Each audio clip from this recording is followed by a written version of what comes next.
Hello everyone, this is the Amiami recap for March 2021. Before we get into it, I think like half the people who watch aren't subscribed, so if you're not and you do love the series, please hit the subscribe button below me.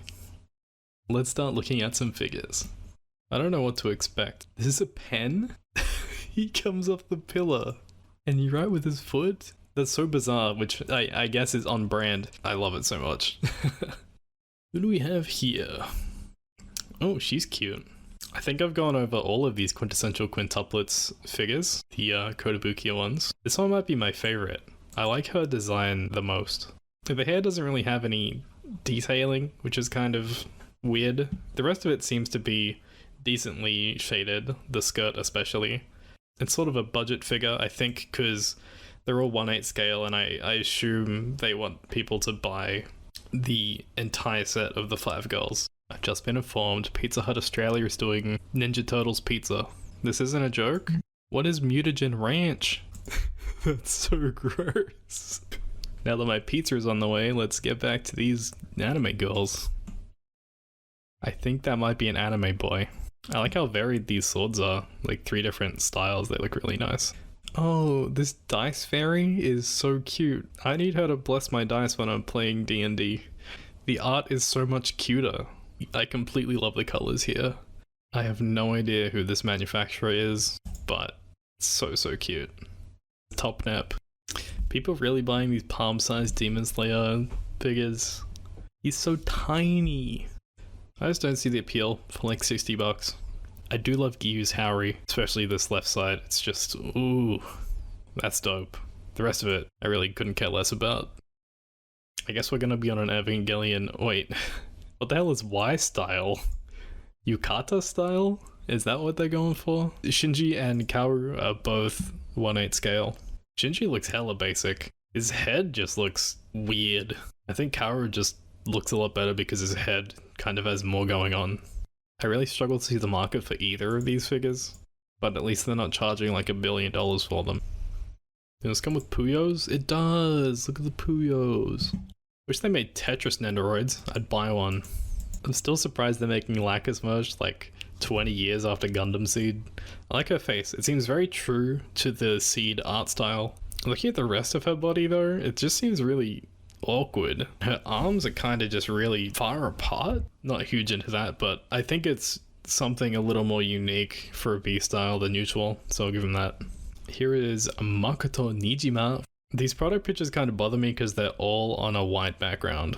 It feels too sterile. She's kind of lacking something for me. When she does this can crushing pose in the game, there's a bit more ambiance to the scene. To do this well, it would need a nice like diorama base to really set the scene, and then it would look really sick. But I imagine they're just gonna stick a very plain base on her and it's gonna be like, whatever. It's not like the figure itself is bad, I just think it's boring.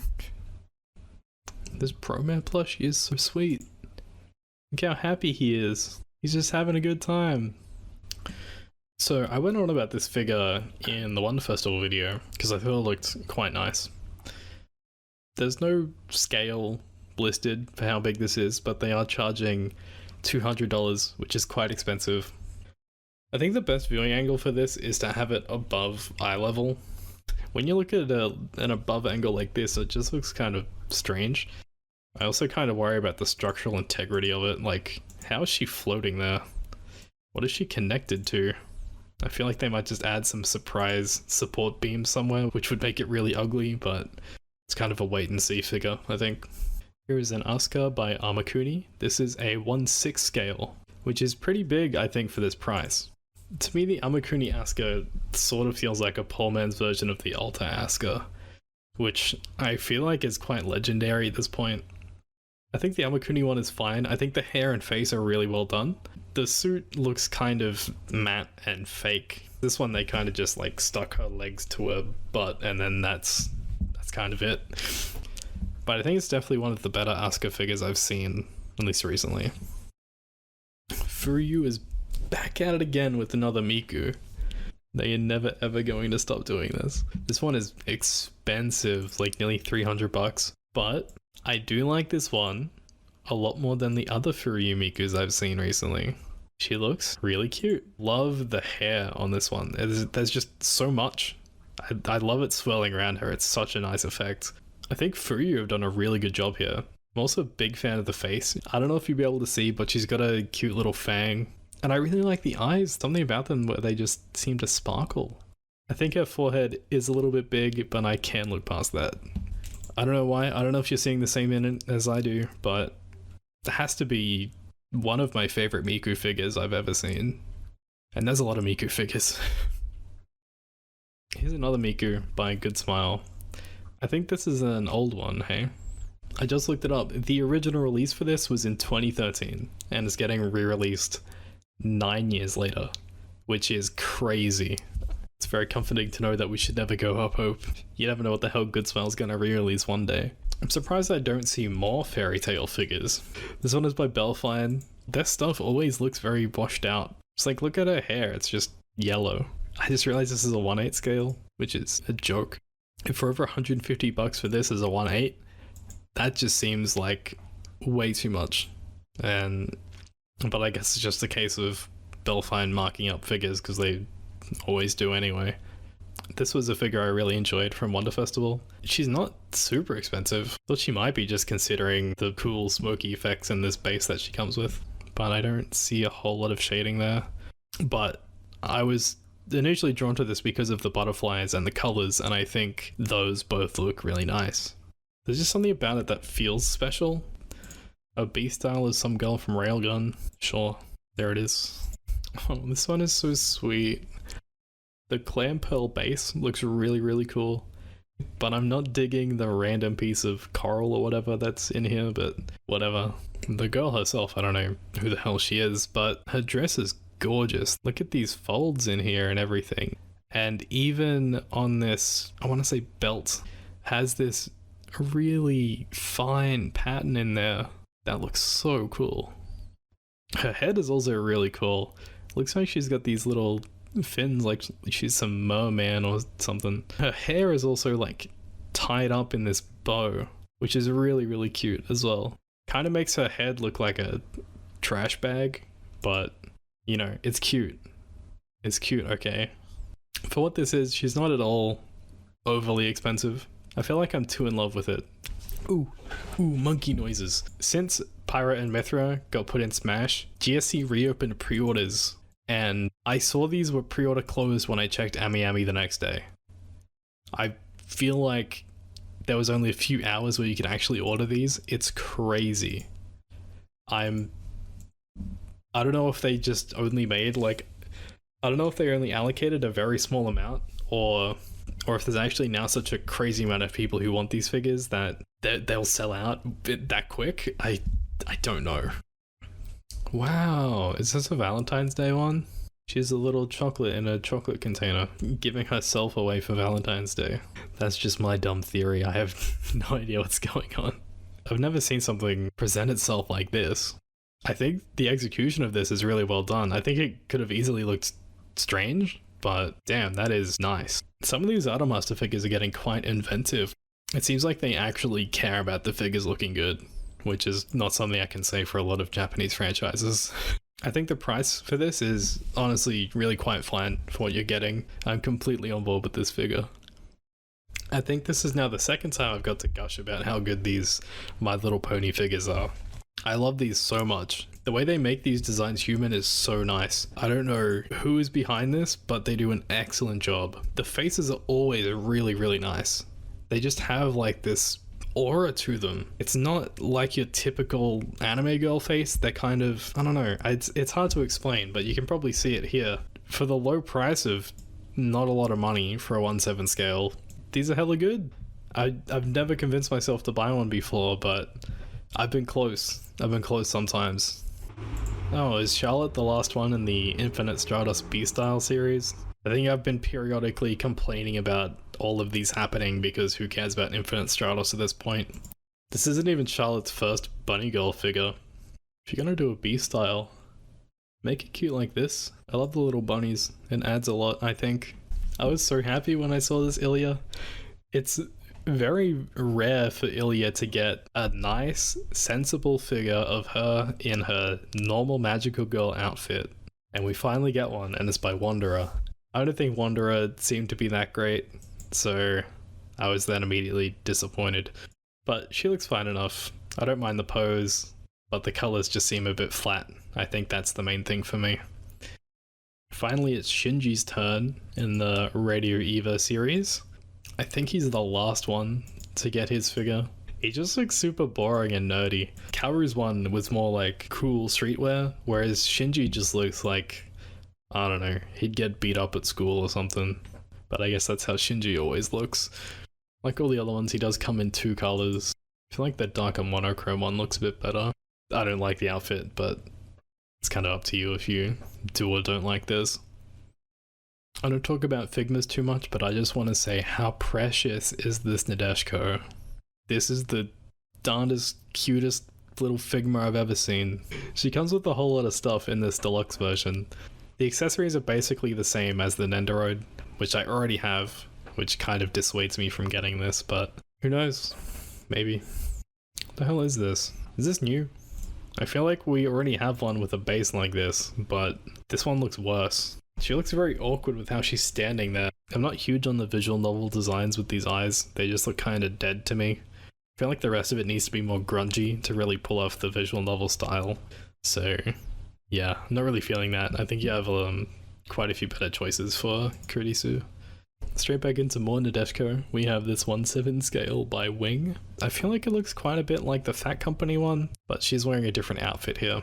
I think all the pink looks really dorky with the with those green shoes. But who am I to judge? I'm surprised by how well done this fire and log seem to be.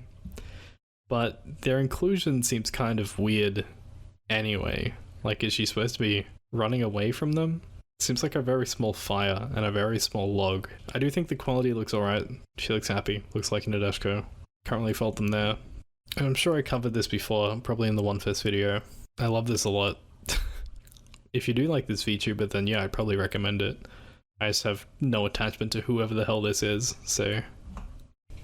Anyone else like how Megahouse have to Photoshop their figures to make them seem hella attractive? Look at him. What the hell is this?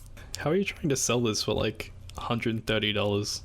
If you're gonna buy a figure of this guy from Jujutsu Kaisen, why would you not buy this one? This one looks so much better. The coloring is so much better. The pose is so much better. It's got effect pieces. It doesn't look stupid and dumb. It's a little bit more expensive, but at least you're not getting this.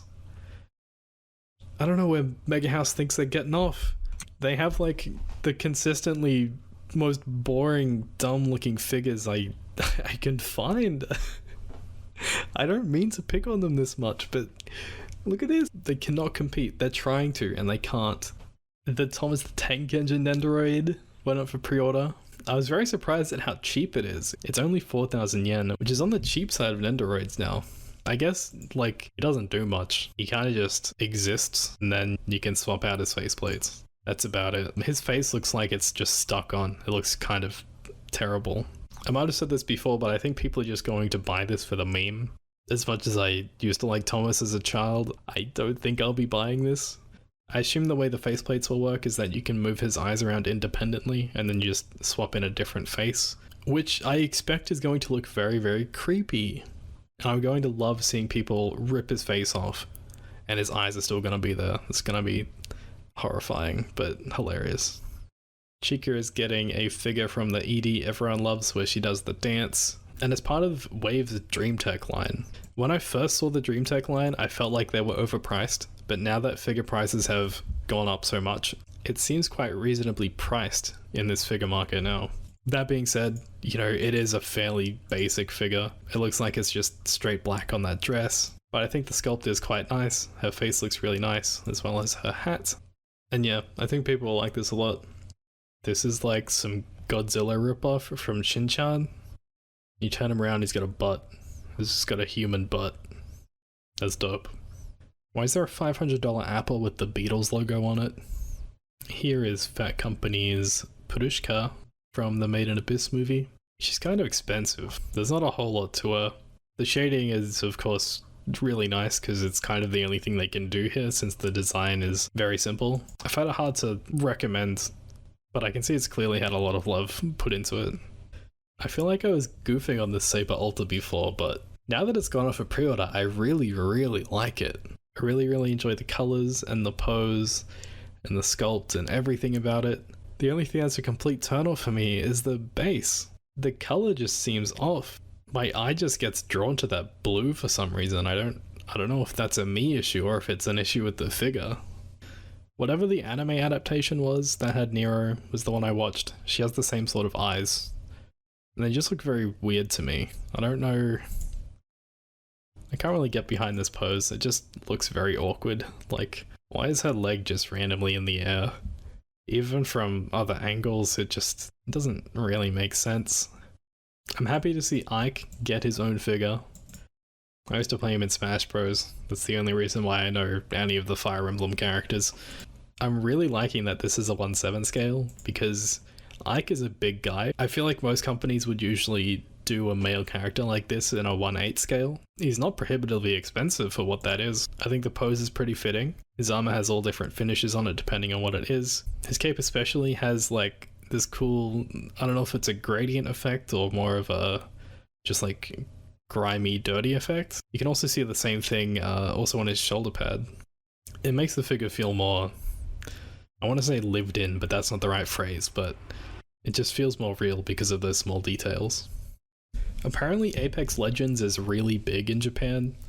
I clicked on this the day it popped up on Amiami and pre-orders were already closed. For some reason there is another Nero figure.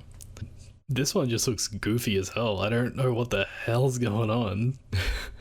It's by Pruvi, which I've never heard of. But man, this figure just looks really silly. I don't get why she's got these big punching gloves. I don't know why her back makes her look like she's Tracer. She's bending her legs, but they're not far away enough to look right. And there are some other Nero figures that aren't these two we've looked at today that I really, really like the look of. And I feel like you're better off going with them than either of these. Who is this? Oh, it's a VTuber, of course. I should have guessed. Why do VTubers keep getting figures that are too damn cute? I really enjoy the inclusion of the speakers behind her. I think it adds a lot. I think it makes it feel a bit more fun and adds some nice color balance here. So instead of just having, you know, this pastel base, you also get these nice dark blacks to contrast against everything else. I think there's a lot of little details going on. I wouldn't say that the outfit is particularly well painted or anything. It just looks sort of flat, but there's enough layers and little bits and pieces going on that it doesn't feel like that. And then the hair, I think, has like 2 colors and some gradation going on, so that's pretty cool as well. I'm not entirely sure who Rebos are. On MFC, someone said they're a new manufacturer, so the quality of this is probably just gonna be a coin flip. Makes me more interested to see how it turns out, because if we have another manufacturer willing to experiment and do more fun things like this, then I think that can only be good for the industry. I think I nearly screamed when I saw this 13 Sentinels figure pop up. It just looks terrifying. I don't know how they can consistently make these characters look so ugly. It keeps happening. It's not just a normal figure, it's a resin cast assembly kit, so you have to put everything together yourself. Even still, that's quite hideous. If this is in America, I don't know what is.